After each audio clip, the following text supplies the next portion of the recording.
Yo, Hendo here with Average Dude Slowpitch. Today we're going to go ahead and wrap up 2024 with our Average Dude Slowpitch top USSSA bats of 2024. Obviously, as we head into 2025, we're expecting a whole bunch of new releases.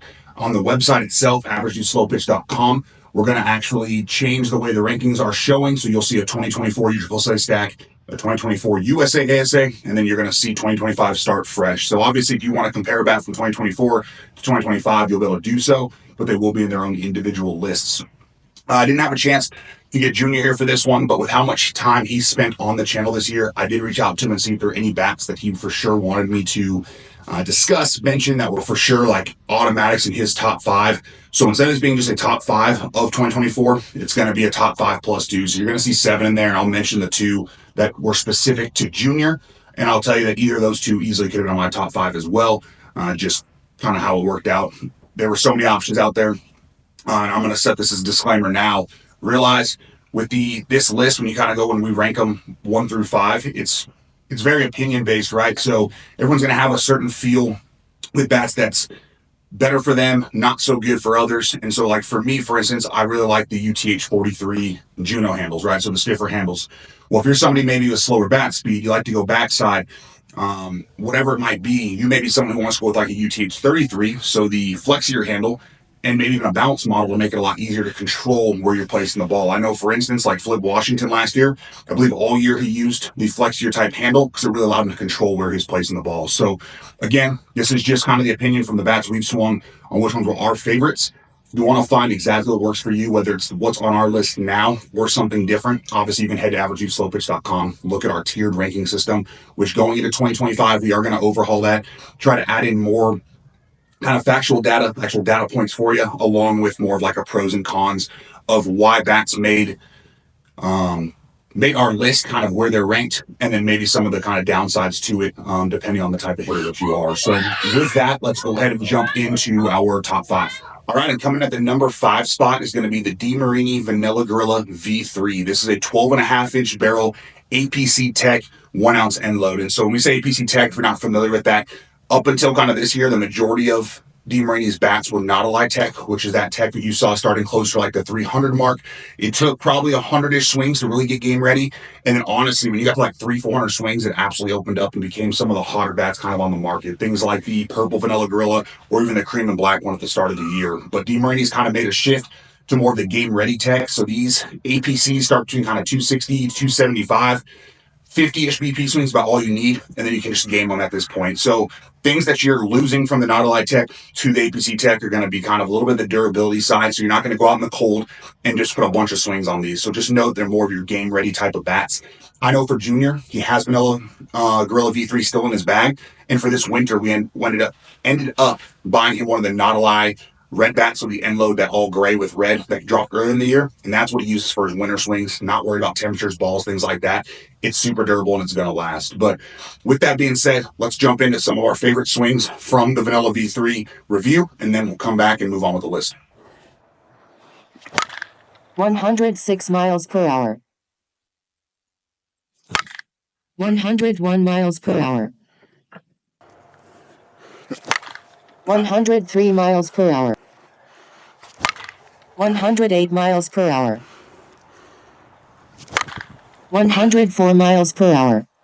All right, moving into our number 4 spot is going to be the Juno Athletics Backwoods. So for me, I do prefer the UTH 47 handle on that one. That's going to be their stiffer handle. If you're used to hearing me talk about UTH 43 and 33, just know the 33 flex handle and the 43 stiff are used on the Juno bats that are 12.5-inch barrels and higher, or longer, I should say. And then the UTH 47 and then the UTH, I believe it's 37. So yeah, 37 and 47 are going to be used on their 12-inch barrels. And that's just because of the different way that those barrels swing. They obviously had to make it so it wasn't overly flexy, or that the stiff just actually matched that barrel length. And so with that, for me, the reason I like the stiffer handle there with the Juno bats is just for my swing and kind of swing speed. It fits a little bit better. I found that with the flexier handles, the barrel was lagging a little bit behind for me, and I had to take a little bit off of my swing to actually be able to make contact the way I wanted to. And so I know with Junior, yeah, he loves swinging like my MR1, which is the 43 handle, but he's also a big fan of the flex handle. So just something to keep in mind there. Know that each of those handle types is going to fit different types of swings. So again, if you're really kind of a high bat speed, pull power type of person, you're probably going to go around the stiffer handles. And then for those kind of backside, lots of control, still power. You can still have power there. It doesn't mean you're not a power guy, but that's where those flexier handles are going to come in. And like I talked about at the beginning, I know Flip was running a lot of the flexier handle bats because it really allowed him to get that control that he wanted. But for anyone who's watched Flip swing, he still has plenty of power, right? So that's just kind of what those are designed for. But with that being said, let's go ahead and look back at the Backwoods review from earlier in 2024, some of our favorite swings from that one, and then we'll continue on with the list. 105 miles. Woo, 105. 103 miles per hour. 103 miles per hour. 103 knuckleball. 100 miles per hour. 101 miles per hour. Yeah. All right, and now coming in at number 3, and this is another one that me and Junior agree on, is going to be the Louisville Slugger Genesis Matt Brady signature bat. This one's going to be a 12-inch barrel, 1-ounce end load. Their bats did come in the half-ounce increments, however, so you could have a 25.5, 26.5, or 27.5, but it was a full-ounce end load, and that's why it was called the power load there from Louisville Slugger. So for me, where Slugger really excels is one, it handles and mashes just about any ball. And so you can swing 52s, you can swing balls as hard as the stadiums. They're all going to perform great with a good sweet spot and then outstanding forgiveness. So at times we didn't see maybe the absolute top speeds off of the sweet spot of the Louisvilles. But again, the reason, and we've talked about this in previous videos, that we even do the velo is if, let's say, Junior's out there and with a certain bat, he's averaging 98 miles an hour, or not averaging, sorry, his top speed's right around 98 miles an hour with that bat. And then when he misses the sweet spot, and now the forgiveness side, he's seeing 95-ish. We know that there's roughly kind of that 3 mile per hour drop off in performance. Whereas if he's got a bat where he's at 98 and then all his misses are 89, 88, you've got a much bigger drop off and it's not as forgiving for you. And so with the Brady, we saw very, very little drop offs. I actually ended up gaming the Brady all the way from Challenge Cup until around June, when I started swinging the Yates Twisted Mistress. That was one of the APC techs. And then a little bit later in June is when the Culture dropped, and I went to the Culture. But either way, Brady's bat was outstanding. One of the few 12-inch barrels that Louisville dropped, and I think the only 12-inch barrel they dropped with the 1-ounce end load, which for me really helped kind of bring that barrel through the zone, make it so you didn't have to work too hard to really get that extra pop that you wanted. And I know for Junior, the thing he liked the most about it was he found it easy to control, even for having that 1-ounce end load. And with that forgiveness, almost felt like you could not miss. So let's go ahead, take a look at some of the swings from the Brady review. Also, much earlier in 2024, I think that was one of the first bats we reviewed. And then we'll come back and talk about the number 2 and number 1 spot on the list. 108 miles per hour. 106 miles per hour. 109 miles per hour. 103 miles per hour. 103 miles per hour. All right, and moving to the number 2 spot, this is where me and Junior had a slight difference in which bat we were going to have sitting here in this slot. While both of our bats are from the same company, it's just slightly different, obviously, in the specs. So Junior had the Axe Inferno dual stamp, so it's still the flared handle, but it's your USA and USSSA stamped bat, 13-inch barrel, half-ounce end load. Whereas for me, I went with the 12-inch barrel Axe Inferno flared handle as well, and that's their max load, so closer to like a 1-ounce end load.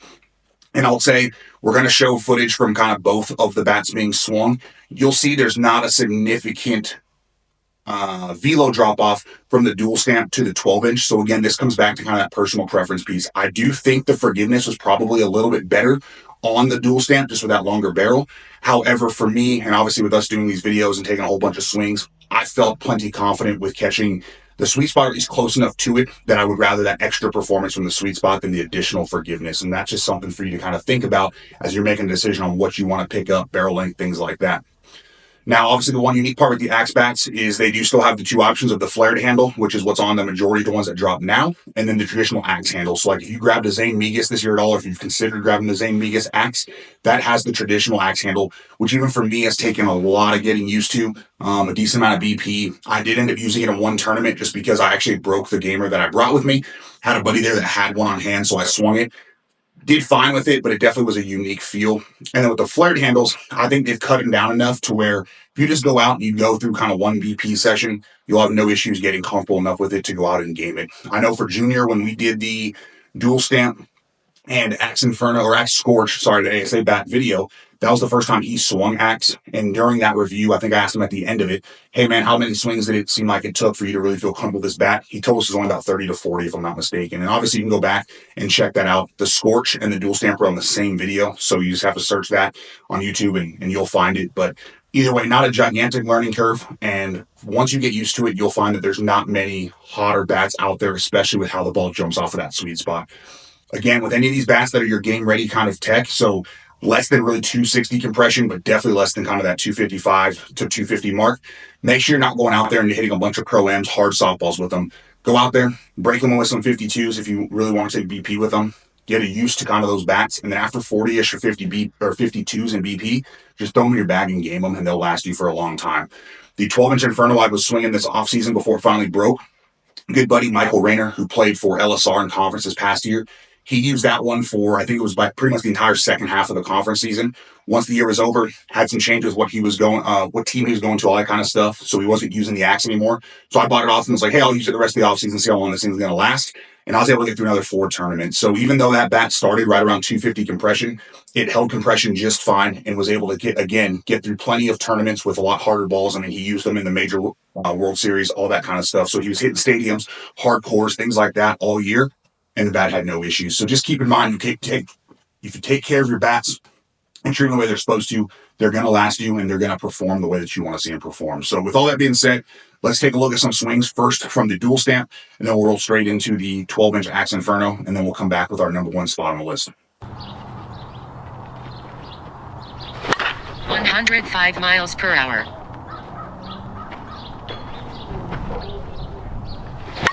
101 miles per hour. 108 miles per hour. 104 miles per hour.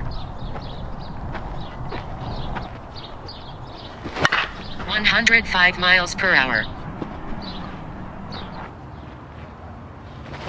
106 miles per hour. 109 miles per hour.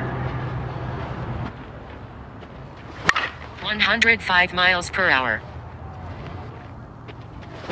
111 miles per hour. 109 miles per hour. Yeah, there it is. All right, and rounding out the list at the number 1 spot, again, a slight difference here from me and Junior, but this is one where we almost couldn't decide which of these 2 bats we wanted to have at the number 1 spot. So he figured, hey, since he has one in his bag and this is what he's gaming currently, and I have the other option in my bag, what I'm gaming currently, let's just talk about both of them at the number 1 spot. So for Junior, it's going to be the Juno MR3. And so being that that's the 1-piece, 12.5-inch barrel, the one in his bag is a 26-ounce, half-ounce end load. And then those are UTH 50 handles. So that's going to be the extra stiff handle that's on the 1-pieces. And then for me, it's going to be the UTH 43 Juno MR1. And the one in my bag currently is I have a 26 1-ounce end load and a 26 half-ounce end load. And that's just so I can kind of use both of them, see which one I'm most comfortable with kind of as we roll into the start of the year. And then at some point I'll settle on the same kind of weighting for both of the gamers I keep in my bag in case something happens to one of them, doesn't pass compression, break, something like that. I have the same specs to swing. And so the one thing that I really, that not just the performance side that brings Juno in for me at the number 1 spot, and this is something me and Junior talked about, but what's really nice about Juno, and they've got a lot of things going for them, is one, they're a direct-to-consumer company, right? So it allows you to kind of keep the price down a little bit from what you're seeing from some other companies, just depending on kind of if you've got rep pricing, things like that. They have plenty of reps you can reach out to for better pricing as well. That's actually what led to us getting the MR1, the 3, the Harvey, things like that on video so late in the year. Was early in the season. I didn't really want to pay. I think at the time online, their bats were $290-ish, I want to say, plus shipping. And then here in the middle of the year, they dropped that price to $259.99. And then I happened to meet some reps, and so was able to purchase them at a price that kind of made sense for doing a review with those bats. And all it took was the one review with each of them to really kind of fall in love with the fact that you can pick not only the specs you want for the handles. So if you're a flex handle guy, right, you go with the flexier handles, stiff handle, you go with the stiffer handles, but you also get to pick the exact end load you want. And what's nice about their end loads is they don't use the counterweight near the knob that a lot of other companies use. So if you buy a 26 ounce with a half-ounce end load, you're going to have a bat that scales 26 and a half, and you can feel that end load. Or if you want a 26 ounce with a 1 ounce end load, now you've got something that's scaling right at that 27 mark, and you can feel the end load as well. And then for me, I know for Junior's very big on the nod cuffs, the pyramid grips, things like that. Well, with Juno, you've got the thinnest handle currently in the game, and I believe it's pretty much the smallest knob as well. And so for him, this is the only bat I've ever seen him swing where he doesn't feel like he needs that knob cuff. Is nice and comfortable with that in the box and really has great control with it. And so, again, the nice part about Juno is you can fully customize every single bat to exactly the specs that you want, which is pretty nice versus if you have, let's just say you're a huge fan of the Tantrum, for instance, and you go out and you swing that 12-inch World's Tantrum, which was absolute gas, right? But then you're like, hey, I wish this barrel's a little bit longer. I'm not finding the consistency with it. Well, if you jump to a 12.5-inch, or sorry, 1275 Tantrum, which is what the one-piece Tantrum was, the Tantrum 2 that dropped this year, it had a different feel. The barrel wasn't quite as stiff, so there were definitely changes in it while both performed well. Whereas with Juno, the barrels are all exactly the same. If you buy any bat with that 12.5-inch barrel on the two pieces, it's the same barrel, regardless of which handle you pick, regardless of which end load you pick, things like that. And so that's where I think for me, it's really nice to know that you're going to have that consistency from bat to bat. And now they've dropped the Juno BP bat. It makes it to where, for me, I got my Juno MR1 in. I went out, I took about 52 swings, tested my bat, still sitting right at 250 or 255, I think is exactly what it was at. Threw it in my bag, ready to game. And now, as you see, I actually have two of them back there.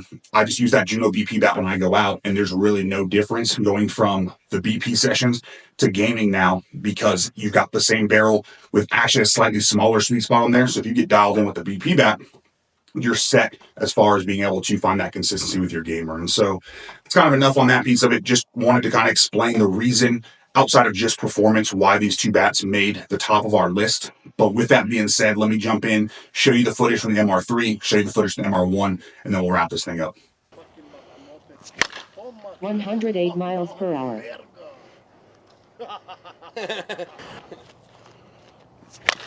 105 miles per hour. Woo-wee. 105 miles per hour. 96 miles per hour. Holy moly. 98 miles per hour.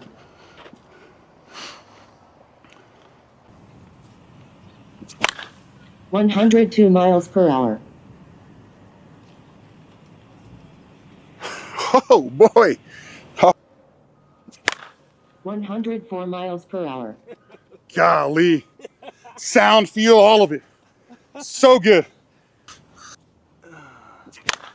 99 miles per hour. Oh my God. Over the trees.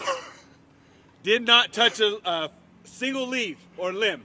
It landed past the bathroom.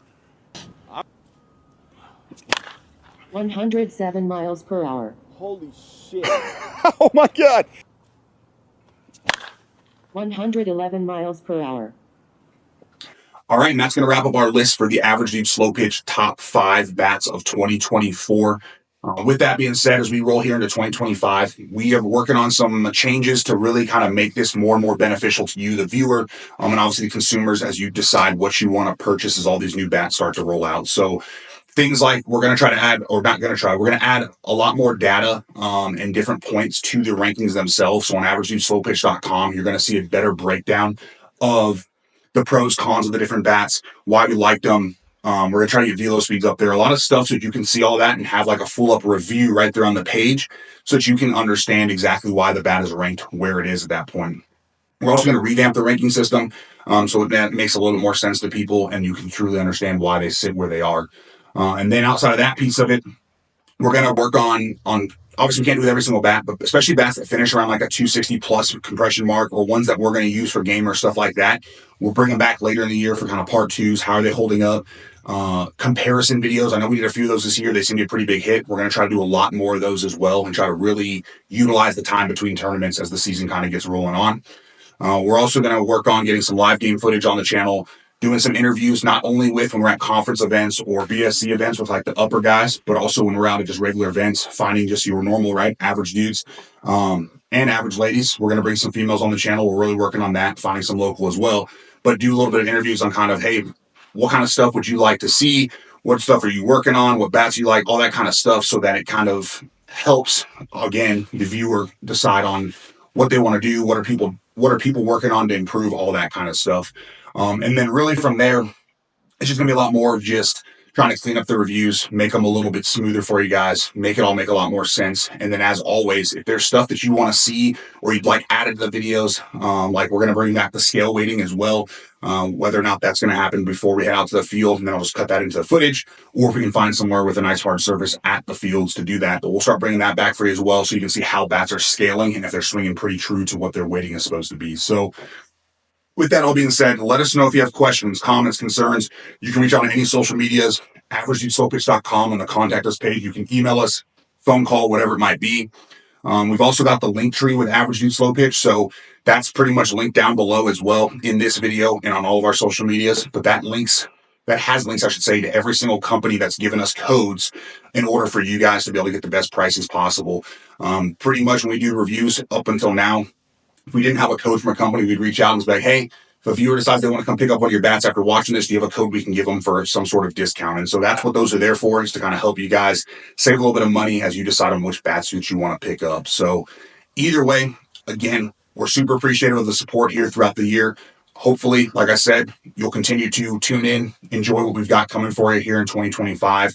We're going to try to work on quite a few different things. Like maybe even possibly bring a Discord channel so that's easier for you to hop on there, ask questions, have other people answer questions as well, whether we bring on different signature swingers like Matt Brady from Louisville Slugger, or Jason Magna from Demarini, or whatever it might be, and really try to make this super beneficial to you, the viewers, as well. So with that being said, hopefully you enjoyed the video. Glad we could get this 2024 wrap up done. Looking forward to what's coming out in 2025. Have a great day. Thanks for supporting the channel.